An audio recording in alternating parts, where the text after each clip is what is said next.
Una madre está agotada por las actividades del día y se enoja cuando su hijo de 4 años derrama su tercer vaso de leche.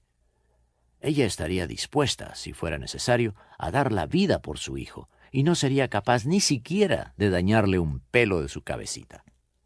Sin embargo, su estado de ansiedad causado por el agotamiento en que se halla recibe el mismo nombre que le es dado al impulso que tuvo Caín cuando mató a su hermano y que se define como ira.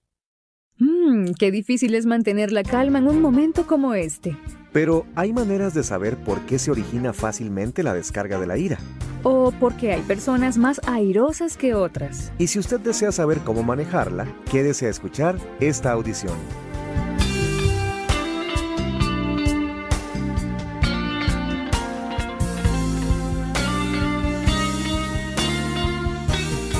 Desde los estudios de Enfoque a la Familia, le saludamos Johanny Hernández y Wendy Cortés.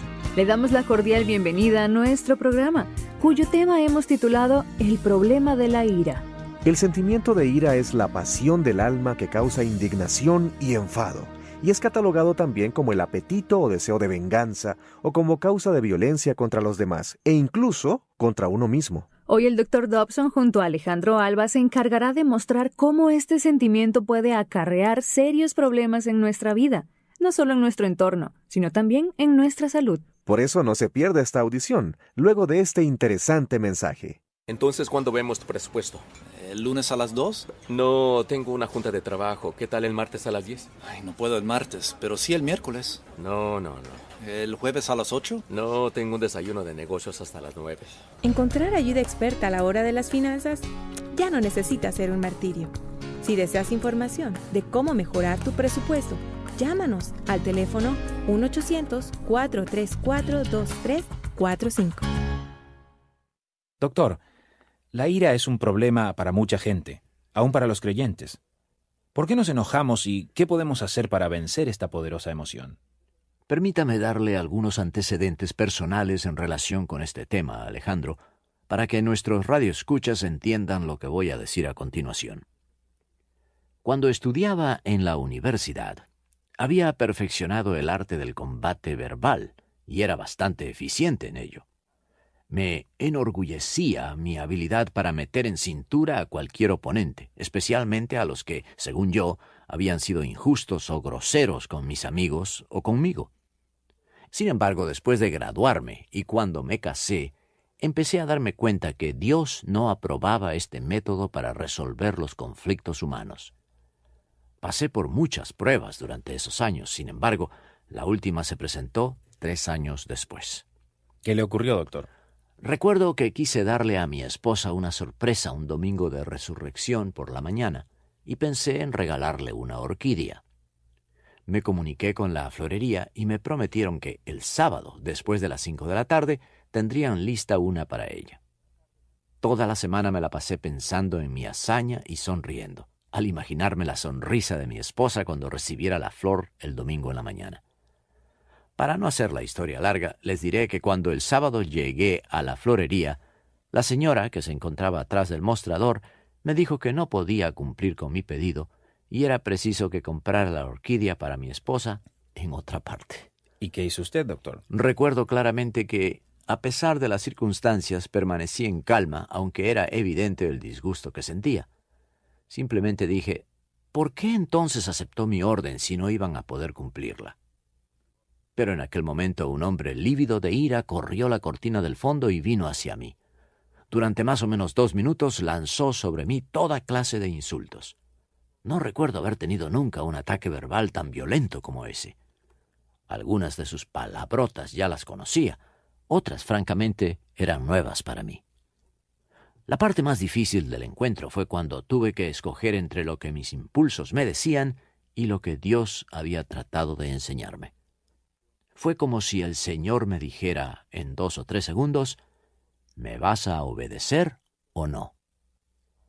Entonces dije un par de palabras defensivas e hice lo que hasta entonces había sido lo más difícil para mí. Di la media vuelta y salí de la tienda. ¿Y se sintió bien de hacer la voluntad de Dios? No inmediatamente. La sangre me hervía y tenía las venas del cuello y de la frente hinchadas.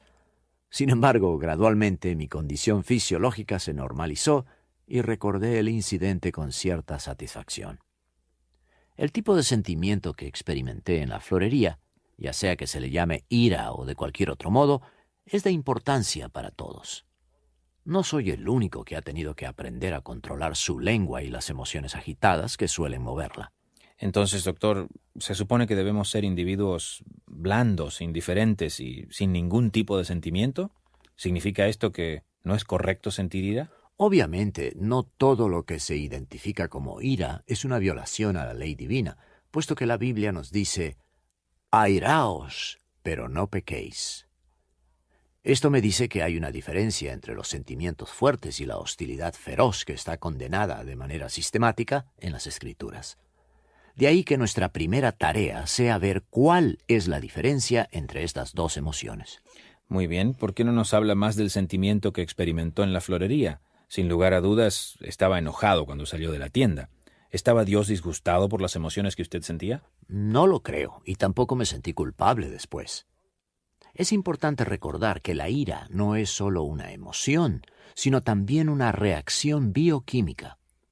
El cuerpo humano está provisto de un sistema de defensa automático llamado mecanismo de escape o de lucha, que prepara a todo el organismo para la acción. En cuestión de segundos, el individuo pasa de un estado de tranquilidad a otro en donde reacciona ante cualquier señal de alarma. Lo más importante, sin embargo, es que esta es una reacción involuntaria que sucede, querámoslo o no.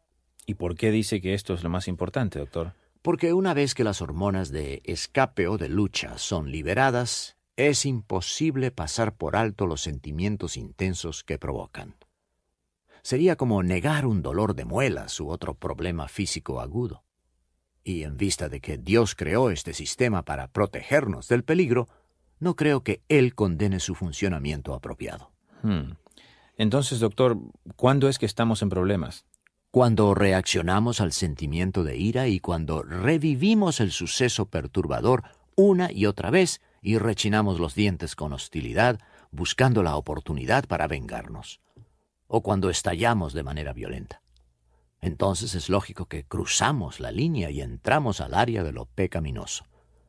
Si nuestra interpretación de la Biblia es correcta, esto significa que el ejercicio de la voluntad se encuentra en el espacio que separa las dos mitades del versículo que dice, airaos, pero no pequéis.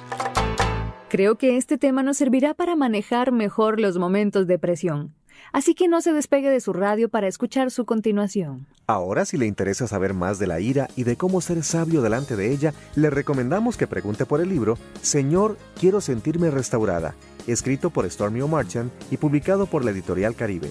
Otro ejemplar que le guía en las situaciones de la vida es el titulado ¿Dónde está Dios cuando más lo necesito?, escrito por la autora Gloria Nieto de Vázquez y una publicación de la editorial Vida. Vale la pena consultar por estos ejemplares y el CD de la semana llamando al 1-800-434-2345 de 8 de la mañana a 5 de la tarde, hora de la montaña. Para saber más consejos sobre familia, visítenos en enfoquealafamilia.com. Y ahora llegó el momento de escuchar el tema El problema de la ira. Si sentir ira es una respuesta inherente a nuestra condición, ¿cómo puede esperarse que eliminemos de nuestras personalidades esta emoción, que es una de las reacciones humanas más comunes? Mire, Alejandro, antes de llegar a la conclusión de que no podemos hacer lo que dicen las Escrituras, debemos estar seguros de que entendemos el contexto. Es posible que muchas formas de comportamiento que se definen como ira no sean condenadas por la Biblia. Tenga en cuenta algunos ejemplos. Una madre está agotada por las actividades del día y se enoja cuando su hijo de 4 años derrama su tercer vaso de leche. Ella estaría dispuesta, si fuera necesario, a dar la vida por su hijo y no sería capaz ni siquiera de dañarle un pelo de su cabecita. Sin embargo, su estado de ansiedad causado por el agotamiento en que se halla recibe el mismo nombre que le es dado al impulso que tuvo Caín cuando mató a su hermano y que se define como ira. Por lo tanto, no existe ninguna relación entre las dos emociones descritas, ya que son distintas. También la vergüenza excesiva provoca típicamente una reacción que ha sido llamada con el mismo nombre.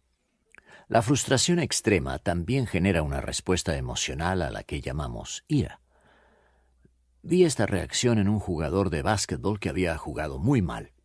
Sus errores continuos hicieron que explotara y le respondiera de manera violenta a su entrenador y a todos los que se cruzaron por su camino. Este tipo de arrebatos son la causa de que los palos de golf queden enredados en los árboles y las raquetas de tenis queden atravesadas en los postes de las redes. El rechazo también puede causar una reacción como ira. Una muchacha que recibe un desaire de un joven puede vengarse con una andanada de palabras insultantes. Sin embargo, su respuesta no es por aborrecimiento, sino por sentirse rechazada y porque considera que se le faltó al respeto. Como se puede ver, la ira representa muchos sentimientos fuertes y negativos del ser humano. Por lo tanto, dudo que todos los pasajes bíblicos que hablan de la ira se estén refiriendo de igual manera a toda esta variedad de sentimientos que están incluidos en esta amplia categoría. ¿Acaso la Biblia no adopta una postura única con respecto a la ira? ¿En dónde se encuentran, doctor, las diferencias individuales que usted acaba de describir?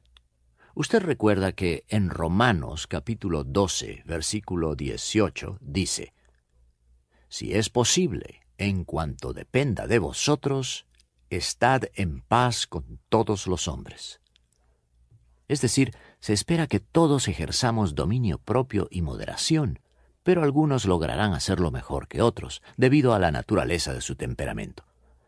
Sin embargo, aunque nos encontremos en diferentes niveles de madurez y responsabilidad, el Espíritu Santo nos guía poco a poco en la dirección que Él quiere, hasta que llegue el momento en que exige nuestra obediencia. Entonces, doctor, ¿cuál es el sentimiento que Dios no acepta y condena en la Biblia? La ira que se considera inaceptable es la que nos mueve a hacerle daño a nuestro prójimo. Es cuando queremos poner a la otra persona por los suelos y causarle dolor. Nada justifica una actitud de odio o un deseo de hacerle daño a otra persona. Y vamos por un camino peligroso cuando nuestros pensamientos y acciones nos guían en esa dirección. Esta es una recomendación muy importante y que todos debemos recordar en un momento de conflicto. Ahora, conozcamos qué piensan los jóvenes en la sección Sin Excusas. Cari, ¿qué estás leyendo? Miguel, es un estudio sobre las películas más populares realizado por una universidad de mucho prestigio. ¿Y qué dice?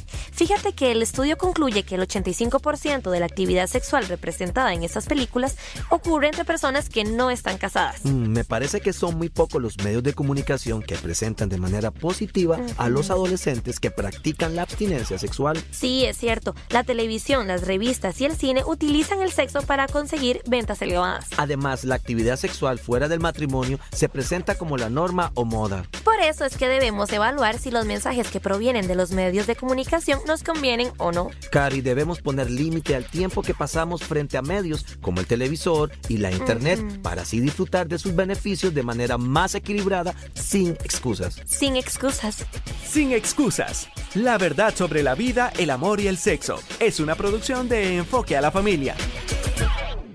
Luego de escuchar la sección Sin Excusas, les recordamos nuestro correo electrónico, sugerencias@enfoque.org, que está abierto para todas sus opiniones sobre nuestros programas. Antes de finalizar, reconocemos el trabajo de David Brenes, Daniel Guzmán, David Ramírez, René Montiel, Juan Alberto Ovalle y Cristian Jiménez. Participaron en esta producción Alejandro Alba y Roberto Cruz como el Dr. Dobson. Desde los estudios de Enfoque a la Familia se despiden Wendy Cortés y Johanny Hernández. Hasta pronto, amigos. Hasta otro Enfoque a la Familia.